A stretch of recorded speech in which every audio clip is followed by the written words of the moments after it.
What they don't tell you about calcification and mind control. Listen. There is a reason your prayers feel like whispers against a wall. There is a reason you feel dull, slow, unable to cut through the noise. Call it calcification. Call it a hardening. Call it a mineral crust on your antenna. I will offer 2 ways to understand that word up front. One literal, one symbolic. Because the truth we need is practical, not dogmatic. First, when people speak of calcification in alternative circles, they sometimes mean a physical process, a mineral buildup in a small gland or tissue, a physiological change that some claim affects perception. That usage is contested and speculative. I will mention it only as hypothesis, not as medical fact. If you are worried about physical health, consult a qualified professional. Do not take ritual or a message in a video as medical advice. Second, and this is the work of this message, calcification as a metaphor. It is the slow hardening of attention and imagination. It is the crust that institutions, algorithms, and conditioned belief place over the living core of your awareness, so that your antenna no longer tunes to truth but to instructions. That is the calcification I treat here. It is psychic, cultural, and political. It is real enough to be felt. And it is reversible. I promise you a practical operation, not a lecture, not a theory. A protocol you can test immediately that reorients your inner circuitry from supplication to sovereignty. But first, a brief map of the field. Why this happens, who benefits, and how the system keeps you in place. Modern systems thrive on supplicants. Traditional religion rendered many into petitioners who ask and wait. Bureaucracy trains compliance. Algorithms reward outrage and distraction. A culture that prefers obedience will calcify the parts of you that question, that sense, that command. The result looks like static. Anxious loops, repeating doubts, a felt distance from source. To speak plainly, there are conceptual forces often named in heterodox traditions, the demiurge, the archontes, that we can treat as metaphors for the architectures of control, the invisible patterns that harden perception, that insert noise into your inner channel. If those words feel foreign, set them aside and simply hold this. Structures of control create static. Static prevents resonance. Resonance breakthroughs are the work of reclaiming freedom. I will use a Gnostic vocabulary at times, monad for the primordial source, archontes for agents of interference, but only as tools of metaphor and insight. I do not present Gnostic texts as canonical scripture for everyone. This is a pragmatic frame. Names help you map phenomena. The Bible, too, gives us images of authority. Remember Jesus before Lazarus. That scene is an example of a different posture. He did not beg the grave. He issued a command. That difference matters. Before we go deeper, a micro-commitment will help focus you. If you are ready to test this now in a simple way, type "I activate" in the comments. This is optional. It is a small signal that you are willing to try a different posture. Now, the diagnosis. How institutions produce calcification and static. Systems like religion as institution, education as standardization, and platform algorithms favor predictable outputs. Predictable outputs come from predictable inputs.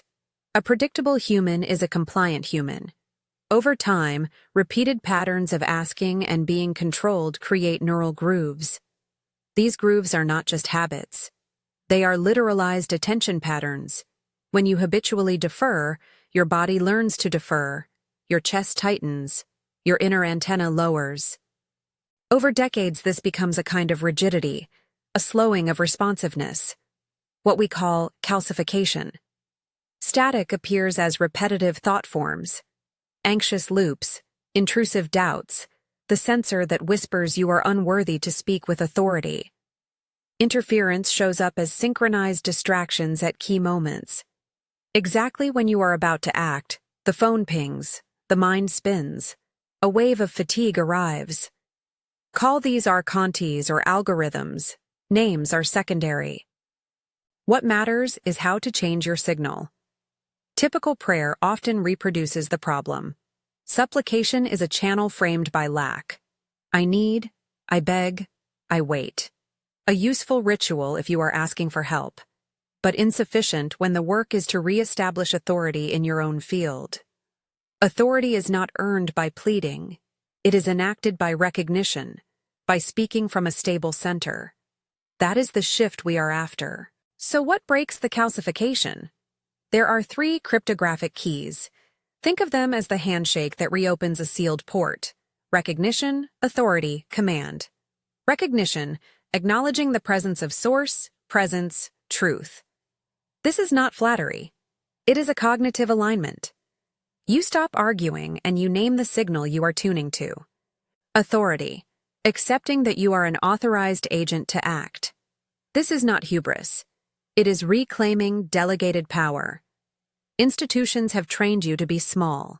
Reclaiming authority is a recalibration. Command, issuing a concise, declarative instruction into the field, delivered from your center, felt in the body. This is not a wish. It is a protocol move. Together, these 3 keys reopen the port through which agency flows. Let me be clear. None of this guarantees physical miracles. What it does do is change your neuroaffective state. It changes your posture in the face of noise. It shifts probability in your favor. If the literal pineal debate interests you, read scientific sources. Here, we work on what you can feel and enact. Now the practice. A 5-step micro-protocol to test this tonight. It is simple, repeatable, and designed to bypass head noise and land in the felt center of your being. Step 1. Disconnect. This is an intentional refusal to fuel the static. Stop scrolling. Stop rehearsing your defense. Breathe slowly. Place your feet on the ground. Imagine a circuit breaker in your mind labeled thought feed, and you flip it off for a moment. Not avoidance. Controlled silence. Do not battle the thoughts. Let them pass like clouds. Refuse to engage the loop. This is an act of sovereignty. Step 2. Descent. Move attention from the head to the heart. Visualize an elevator that carries your attention 3 floors down into the chest. Feel the slight warmth or pressure where air meets tissue. If you prefer imagery, imagine your antenna lowering into a receptive basin. Keep your body relaxed. This is embodiment, not fantasy. The heart is a neurologically dense organ. Attention there grounds the call. Step 3. Resonance. Hold presence. Wait for a felt signature, a tiny vibration, a release, a tone. It may be as subtle as a soft ringing, a sudden calm, or a tightening that then dissolves. Do not chase sensations. Breathe into them. This is waiting for the monad's harbinger, the signal that you are aligned. If nothing dramatic happens, stay patient. Resonance grows with practice. Step 4. Protocol. Recognition, authority, command. Speak from the chest. Use short declarative phrases. Here are modeled lines you may adopt verbatim or adapt in plain language. They are framed as an invocation to monad. If that name feels off, use source, father, truth, or the name that holds sacred authority for you. Say, monad, I am present. I recognize your presence here with me. Pause. Feel the recognition settle. Say, by that presence, I accept my authority to act in my field. Pause. Feel the chest open. Do not puff up, simply register. Say, I command the calcification that holds my antenna closed to crack and release. Open the channel, dissolve the static. I reclaim clarity and sovereignty. You may be more specific, name the area of life, the block, the relationship. Keep the phrasing concise. Then give one simple, concrete command that moves the world. Open my hearing to the clear signal of truth. Or, release the pattern of doubt in X. The command must be actionable and short. Commands are not negotiating. They are instructions. Speak them slowly. Feel them land. Step 5. Release. Let go. Do not monitor for immediate proof. Do not replay the ritual in your head. Return your attention to ordinary tasks. This is crucial. Release prevents obsession and gives the field room to shift. If you want, note one small observational test you can check in 2 days. But do not hinge your faith on instant spectacle. Now, a short modeled activation you may use as a micro-practice. Use it only once or twice today as a test. Remember, this is psycho-spiritual work, not medical treatment. Speak in a low, steady voice. Monad, I am here. I recognize you. By your presence, I accept authority. I command the calcified patterns that stiffen my perception to soften and move. Open my antenna. Let clarity circulate. I release this command into the field. Breathe out. Return. A few important cautions about language and health. When people speak of the pineal gland and literal calcification, they often mix cultural myth, selective science, and spiritual metaphor. I treat that intersection as speculative. If you have neurological or endocrine concerns, seek medical expertise. Do not abandon prescription medication or therapy because of an activation ritual. This practice is designed to shift attention and agency, not to replace professional care. Expect interference. When you initiate a call like this, the system pushes back. The word in our framework is desligamento, the pull to disengage. It arrives as doubt, as an urge to rationalize, or as an amplified worry. It can also arrive externally. An unexpected argument, a sudden fatigue, digital distractions. These are predictable. They are not failure. They are the pressure testing your signal. Respond to interference with the posture I taught. Disconnect briefly. Descend. Hold resonance. Reissue the command if needed, but keep it short. Do not answer the doubt with argument. Observe it. It is noise. Do not feed it. You will see 3 signs that your call is affecting the field. Learn them. They are our diagnostics for subtle success. Sign 1. Collapse. Collapse is demolition. It looks like old patterns breaking apart. You might feel a sudden tiredness after an activation, as if a structure is falling and needs clearing. You might witness something externally change, a conversation that dissolves, a job condition that shifts. Do not interpret collapse as punishment. It is a clearing. Stay compassionate with yourself when structures fall apart. The rubble is also material for rebuilding. Sign 2. Echo. Echo is synchronistic feedback. After you issue a command, you start to notice confirmations in small, improbable ways. A book quote that mirrors your phrasing, a stranger's comment that rings true, a symbolic sign. Do not fixate on every coincidence. Instead, treat echo as a gentle thermometer indicating alignment. If echoes multiply, you are in resonance. Sign 3. Neutrality. Neutrality is the hardest sign to read because it appears as calm detachment. You stop reacting with panic or elation. You hold events in a steadier center. This is often the most valuable result. Instead of being pushed, you become the field through which happenings circulate. Neutrality indicates recalibrated authority.